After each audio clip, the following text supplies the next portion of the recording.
కాంగ్రెస్ సర్కార్ అధికార దుర్వినియోగానికి పాల్పడుతుందన్నారు కేంద్ర మంత్రి కిషన్ రెడ్డి. బీఆర్ఎస్ కాంగ్రెస్ ప్రభుత్వాల పాలన ఒకే తీరుగా ఉందన్నారు. రాష్ట్ర ఆర్థిక పరిస్థితిని రెండు పార్టీలు దెబ్బతీశాయన్నారు. ఇక రాష్ట్రంలో జరిగే అన్ని ఎన్నికల్లోనూ కాంగ్రెస్ కు గుండు సున్నా వస్తుందన్నారు.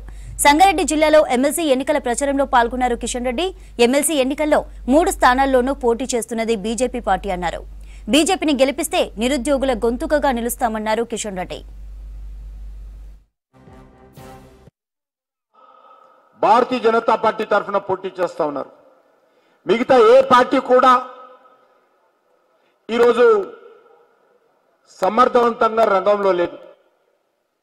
ఎందుకంటే టిఆర్ఎస్ పార్టీ అధికారంలో ఉన్నటువంటి 10 సంవత్సరాలు కూడా శాసన మండలిని నిర్వీర్యం చేయడం జరిగింది.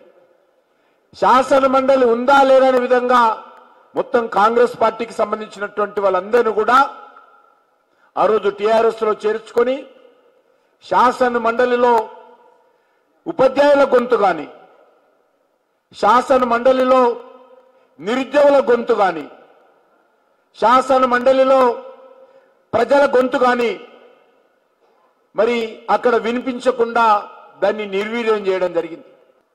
అదేవిధంగా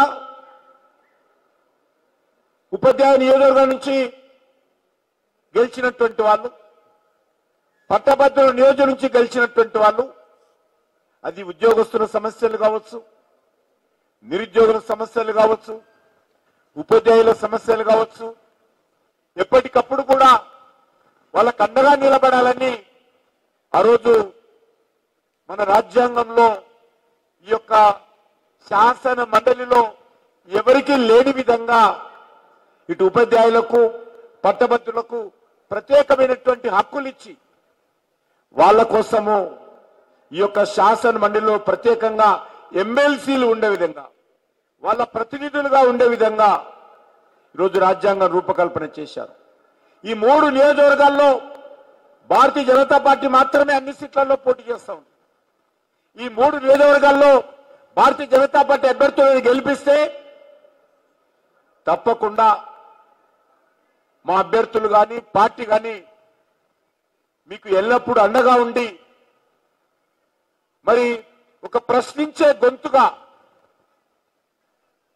ఒక నిర్మాణాత్మకమైనటువంటి ప్రతిపక్షంగా శాసన మండలిలో ఈరోజు తెలంగాణ వాణి, తెలంగాణ ప్రజా సమస్యలు వినిపించేటువంటి ప్రయత్నం చేస్తాం.